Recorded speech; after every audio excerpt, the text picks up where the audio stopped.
दिल्ली की रोज एवेन्यू अदालत ने दिल्ली के मुख्यमंत्री अरविंद केजरीवाल को 15 अप्रैल तक तिहाड़ जेल में भेज दिया है। आपको याद होगा कि 21 मार्च को ईडी ने अरविंद केजरीवाल को उनके घर से शराब घोटाले के केस में गिरफ्तार किया था। तब से लेकर अब तक वो ईडी की हिरासत में थे, लेकिन अब वो तिहाड़ जेल में 15 अप्रैल तक रहने वाले हैं। इसी केस में मनीष सिसोदिया, संजय सिंह और के कविता को भी गिरफ्तार किया गया है। इस समय मनीष सिसोदिया और के कविता तो तिहाड़ जेल में ही हैं, लेकिन हाल ही में संजय सिंह को सुप्रीम कोर्ट ने जमानत दे दी है। अब थोड़ा विस्तार से समझ लेते हैं कि केजरीवाल और मनीष सिसोदिया के जेल जाने का कारण क्या है और आखिर ये दिल्ली का शराब घोटाला है क्या।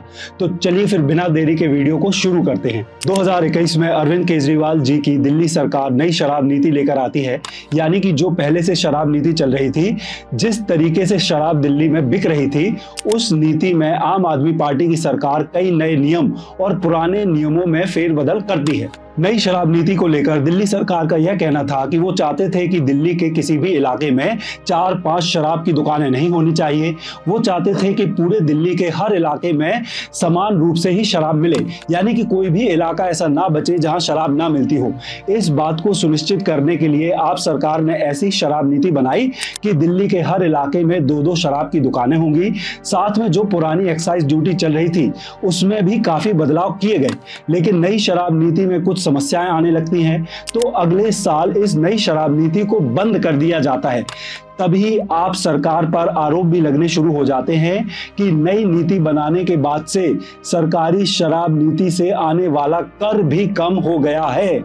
8 जुलाई 2022 में दिल्ली के चीफ सेक्रेटरी एक रिपोर्ट जारी करते हैं कि इस नीति में कई बड़ी खामियां हैं, जिनको देखने के बाद 22 जुलाई 2022 को दिल्ली के लेफ्टिनेंट गवर्नर सीबीआई जांच की सिफारिश कर देते हैं। ये देखते हुए कि कहीं न कहीं इस नीति के अंदर कुछ घोटाला हुआ है, सीबीआई इस घोटाले की जांच करना शुरू करती है, जिसके बाद 19 अगस्त 2022 को दिल्ली के उप मुख्यमंत्री मनीष सिसोदिया के घर पर रेड करती है। उनके साथ 3 और लोगों पर रेड किया जाता है। अब सीबीआई तो पहले से ही जांच कर रही थी, लेकिन 22 अगस्त 2022 को एनफोर्समेंट डायरेक्टरेट यानी कि ईडी भी केस फाइल कर लेती है, यह मानते हुए कि शराब नीति में बहुत बड़ी मनी लॉन्ड्रिंग हुई है। फिर सितंबर 2022 को आम आदमी पार्टी के कम्युनिकेशन हेड विजय नायर को सीबीआई अरेस्ट कर लेती है। विजय नायर के ऊपर आरोप लगाया जाता है कि वो लगातार अरविंद केजरीवाल जी से उनके दफ्तर में जाकर मिलते थे और काफी समय उनके साथ बिताते थे। विजय नायर पर आरोप लगता है कि वो अरविंद केजरीवाल और शराब कंपनियों के बीच एक बिचौलिए की भूमिका निभा रहे थे। एक तरफ वो शराब के व्यापारियों से बातचीत कर रहे थे और दूसरी तरफ अरविंद केजरीवाल जी से, तो मतलब विजय नायर जी का काम दोनों तरफ के बीच संवाद को स्थापित करना था। इसके बाद मार्च 2023 में ईडी दिल्ली के उप मुख्यमंत्री मनीष सिसोदिया जी को भी अरेस्ट कर लेती है। अक्टूबर 2023 में आप लीडर संजय सिंह को भी अरेस्ट कर लिया जाता है और अक्टूबर 2023 में ही ईडी दिल्ली के मुख्यमंत्री अरविंद केजरीवाल को भी पहला सम्मन भेजती है। अक्टूबर 2023 से लेकर अरविंद केजरीवाल पर 9 सम्मन भेजे गए। उन्हें ईडी के द्वारा बार बार पूछताछ के लिए बुलाया गया, लेकिन अरविंद केजरीवाल जी और आम आदमी पार्टी यही कहती रही कि ये जो सम्मन उन्हें भेजा जा रहा है यह गैर कानूनी है और वो ईडी के सामने नहीं जाएंगे। और इसके बाद मार्च 16, 2024 को अरविंद केजरीवाल जी को गिरफ्तार करने से पहले दक्षिण भारत की भारत राष्ट्र समिति की नेता के कविता को गिरफ्तार कर लिया जाता है। इसका कारण था कि दक्षिण में जो कई सारी शराब की कंपनियां हैं, उन्हें टेंडर देने की कोशिश की गई थी ताकि वो अपनी शराब दिल्ली में एज ए होलसेलर बेच सकें। और इसमें के कविता पर आरोप है कि उन्होंने आम आदमी पार्टी के साथ मिलकर यह प्लानिंग की है और इसके अनुसार दक्षिण भारत की शराब कंपनियों से दिल्ली में शराब आएगी और इसके बदले में शराब कंपनियां आम आदमी पार्टी को काफी सारा पैसा देगी।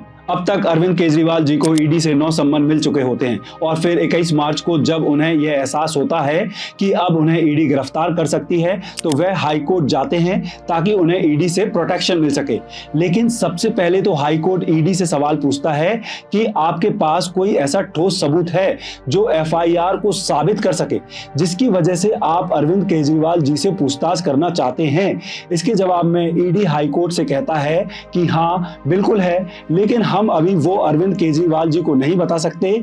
जब तक वो हमारे सामने पूछताछ के लिए नहीं आते तब तक हम सारी चीजें ओपन नहीं करना चाहते।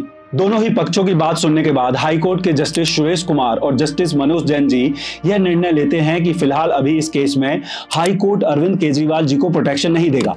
और जैसे ही हाईकोर्ट का यह डिसीजन आता है, अरविंद केजरीवाल जी शाम को सुप्रीम कोर्ट चले जाते हैं। लेकिन सुप्रीम कोर्ट अगले दिन सुनवाई करती उससे पहले ही शाम को ईडी अपना 10वां सम्मन लेकर अरविंद केजरीवाल जी के घर पहुंच जाती है और 2 घंटे की पूछताछ करने के बाद उन्हें वहीं से गिरफ्तार कर लिया जाता है।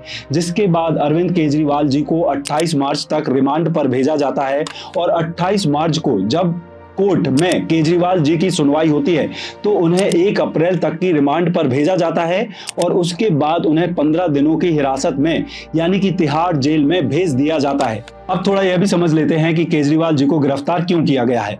एनफोर्समेंट डायरेक्टरेट ने जो प्रेस नोट रिलीज किया उसके अनुसार अरविंद केजरीवाल जी शराब घोटाले के मुख्य षड्यंत्रकर्ता हैं। मतलब इस प्रेस नोट के अनुसार अरविंद केजरीवाल जी की शराब घोटाले में मुख्य भूमिका है। ईडी ने इस प्रेस नोट में कहा था कि भारतीय राष्ट्र समिति की नेता के सविता ने अरविंद केजरीवाल, मनीष सिसोदिया और संजय सिंह के साथ मिलकर यह शराब नीति तैयार की है, जिसमें दक्षिण भारत की शराब कंपनियों को दिल्ली में अपना माल रिटेलर्स को बेचने की अनुमति दी जाएगी और इसके बदले में शराब कंपनियां आम आदमी पार्टी को 100 करोड़ रुपए देंगी।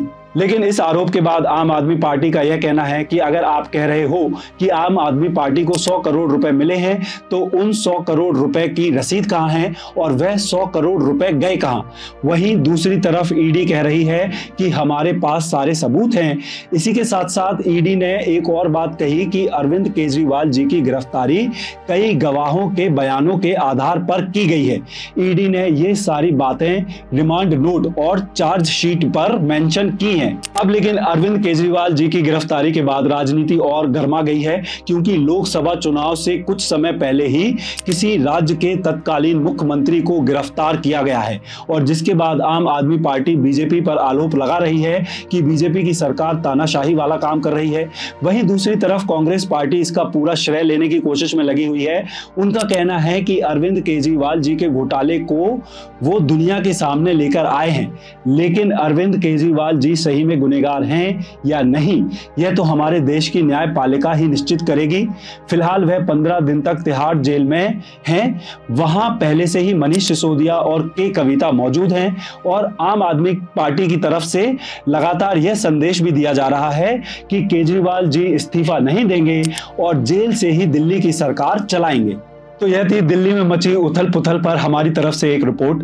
आप लोगों का इस पूरे घटनाक्रम पर क्या सोचना है आप हमें कमेंट करके जरूर बताएं और मेरे चैनल को सब्सक्राइब करना भी ना भूलें। आपको अगर पसंद आया है तो मेरे इस वीडियो को अपने जानने वालों के साथ शेयर भी जरूर करें और जाते जाते मेरी तरफ से आप सभी को मुझे अपना कीमती समय देने के लिए बहुत बहुत धन्यवाद।